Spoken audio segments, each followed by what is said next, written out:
کبھی سوچا ہے اللہ کی رضا کے لیے انسان کس حد تک جا سکتا ہے؟ السلام علیکم رحمۃ اللہ وبرکاتہ۔ یہ صرف ایک قربانی کا واقعہ نہیں، یہ ایمان، صبر اور اطاعت کا ایک ایسی مثال ہے جسے قیامت تک یاد رکھا جائے گا۔ حضرت ابراہیم علیہ السلام وہ نبی جنہوں نے اللہ کے ہر حکم سے اپنی خواہشات قربان کر دی، اور پھر وہ وقت آیا جب اللہ نے ان سے ان کی سب سے محبوب چیز مانگ لی۔ ایک باپ اپنے جوان بیٹے حضرت اسماعیل علیہ السلام کو اللہ کی راہ میں قربان کرنے کے لیے تیار ہو گیا، مگر حیرت کی بات یہ ہے کہ حضرت اسماعیل علیہ السلام نے بھی صبر اور رجا کے ساتھ فرمایا، ابا جان، آپ کا جو حکم ملا ہے وہ کر گزریے، انشاءاللہ آپ مجھے صبر کرنے والوں میں پائیں گے۔ یہ صرف ایک واقعہ نہیں، یہ اللہ پر مکمل یقین کی داستان ہے۔ آج ہم چھوٹی چھوٹی آزمائشوں پہ ٹوٹ جاتے ہیں، مگر اللہ والے اپنی سب سے محبوب چیز بھی اللہ کے لیے قربان کر دیتے ہیں۔ آئیے سنتے حضرت اسماعیل علیہ السلام کے عظیم ترین قربانی کا دل دہلا دینے والا ایمان افروز واقعہ۔ حضرت ابراہیم کی قربانی بھی قرآن نے بیان کی۔ بات کہاں سے شروع ہوئی؟ جناب ابراہیم نے دعا مانگی، ربی حب لی من الصالحین، اے اللہ مجھے صالح بیٹا عطا فرما۔ اولاد کی طلب صرف ماں کو نہیں ہوتی، باپ کو بھی بڑی ہوتی ہے۔ یہ الگ بات ہے، بچے سپورٹر ماں کے ہوتے ہیں، باپ کو بھی بڑی طلب ہوتی ہے۔ ربی حب لی من الصالحین، اللہ مجھے صالح اولاد عطا فرما۔ پہلے دعا مانگی، رب فرماتا ہے فبشرناہ بغلام حلیم، ہم نے انہیں عقل مند بیٹے کی خوشخبری عطا فرمائی۔ انہوں نے صالح بیٹا مانگا، اللہ نے حلم والا بیٹا عطا کیا۔ بیٹا مل گیا۔ فلما بلغ معہ السعی، پھر جب بیٹا ان کے ساتھ کام کرنے کے قابل ہو گیا۔ بندہ رات کو تھکا ماندہ گھر آئے نا، تو بیٹا تھوڑا سا بڑا ہو جائے تو اس کو چارپائی پہ لیٹا دیکھ کے ابا بڑا راضی ہوتا ہے۔ چلے زیادہ شاعروں نے شان اماں کی لکھی ہیں، اس میں شک کوئی نہیں، انہوں نے نہیں ابا کی طرف توجہ دی، ان کی مرضی ہے، تو زیادہ باتیں اماں کے حق میں ہوئیں، پر باپ اور بیٹے کا پیار، بیٹے اور باپ کا پیار، اگر یہ آیتیں قرآن پاک کی کبھی سمجھ میں آ جائیں تو شاید عشق کی ساری داستانیں ختم ہو جائیں۔ بیٹا بھی اپنے باپ سے بڑا ہی پیار کرتا ہے، باپ بھی اپنے بیٹے سے بڑا ہی۔ یہ دعا حضرت ابراہیم نے مانگی، یا اللہ صالح بیٹا دے۔ اللہ نے پھر کہا کہ میں نے خوشخبری دی حلم والے بیٹے کی، فلما بلغ معہ السعی، پھر بیٹا جب ساتھ چلنے کے قابل ہو گیا، قال یا بنی انی ارا فی المنام، کہا اے بیٹے میں نے خواب دیکھی ہے، کیا؟ انی اذبحک، میں تجھے ذبح کر رہا ہوں، فانظر ماذا تری، بیٹے تیری رائے کیا ہے؟ میں نے خواب دیکھ لی، میں ذبح کر رہا ہوں، تو اپنی رائے بتا۔ رائے اس لیے نہیں پوچھی کہ اگر وہ کہیں گے نہ ذبح کرو تو نہیں کریں گے، رائے اس لیے پوچھی ہے کہ لوگوں کو پتہ چلے کہ جس پتر کی تربیت حضرت ہاجرہ نے کی ہے، اور جس کی رگوں میں حضرت ابراہیم خلیل کا خون ہے، اور جس کی پیشانی میں نور محمدی چمکتا ہے صلی اللہ تعالی علیہ وسلم، ان کے خیالات کیا ہیں پتہ چلے۔ اور یہ پوچھا بھی اس لیے تاکہ لوگوں کو سمجھ آ جائے کہ اگر حضرت ابراہیم ذبح کرنے کو تیار تھے تو جناب اسماعیل ذبح ہونے کو تیار، لوگوں کی سمجھ میں بات آ جائے۔ فانظر ماذا تری، تیری کیا رائے ہے، قربان جائیں۔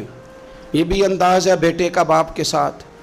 یہ نہیں کہا کہ ابا جی ذبح کر دیں آپ، یہ نہیں کہا، قال یا ابت افعل ما تؤمر، کہا ہے ابا جی آپ کریں وہ جس کا آپ کو حکم دیا جا رہا ہے۔ رب جو کہتا ہے نا آپ وہ میرے ساتھ کر دیں، اگر اللہ کہتا ہے ذبح کریں تو ذبح کر دیں، اگر وہ فرماتا ہے اس کے ٹکڑے ٹکڑے کریں تو ٹکڑے ٹکڑے کر دیں، جو رب کہتا ہے وہ کریں۔ مجھے آپ انشاءاللہ صبر کرنے والوں میں سے پائیں گے۔ کریں، میں تیار ہوں، کریں۔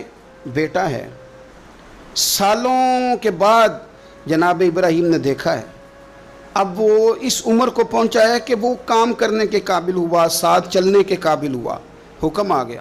دیکھو ایک مشکل وہ ہوتی ہے کہ تبلیغ کرنی ہے، کافروں کو رستے میں مشکل آ گئی۔ ایک مشکل وہ تھی کہ کافروں سے لڑائی کرنی تھی تو رستے میں مشکل ہے۔ یہاں تو کچھ بھی نہیں، بیٹھے بٹھائے رب نے کہہ دیا کرو بیٹا ذبح۔ سمجھ آتی ہے کہ یاری تیری سونا ہے، पर अजमैशां भी तेरियां अग, ये सोना परखिया जामदा ही पहलों नाल लगा दे लग। वो अपने प्यारों को ना बैठे बिठाए भी इम्तिहान ले लेता है। कहा मैं तैयार हूँ, मुझे सब्र करने वालों में पाएंगे। फलम्मा अस्लमा व तल्लहु लिल जबीन, अल्लाह फरमाते हैं जब दोनों हुक्म मानने को तैयार हो गए तो बाप ने बेटे को पेशानी के बल लिटाया। शैतान बड़ा सर पिटाया, दौड़ा, मैंने तो गुमराह करना था आदम की औलाद को, ये क्या बना। अल्लाह की रजा के लिए बेटा तक कुर्बान करने को तैयार हो गए। दौड़ के जनाबे हाजरा के पास गया। पता है आज क्या होने लगा है? पता है जनाबे खलील कहाँ ले गए हैं जनाबे इस्माइल को? कहने लगी सैरो तफरी के लिए गए हैं, यही हैं। कहने लगे नहीं, वो तो ज़िबा कर देंगे। जनाबे हाजरा कहने लगी कभी बाप ने भी बेटे ज़िबा किए? का उनका गुमान है कि रब का हुक्म आया है। फरमाने लगी तुम मरदूद शैतान है, अल्लाह के नबी का गुमान नहीं होता, रब के नबी को वही आया करती है। दौड़ जा इधर से। अगर मेरे मालिक ने मेरी गोद का पाला मांगा है तो एक इस्माइल है, काश मेरी गोद में हजारों होते, मैं एक एक करके सारे अपने रब के नाम पे कुर्बान कर दे। दौड़ के आया जनाब इस्माइल अलैहिस्सलाम। पता है आपके वालिद कहाँ ले जा रहे हैं? फरमाया यहीं सैर के लिए। कहने लगे नहीं,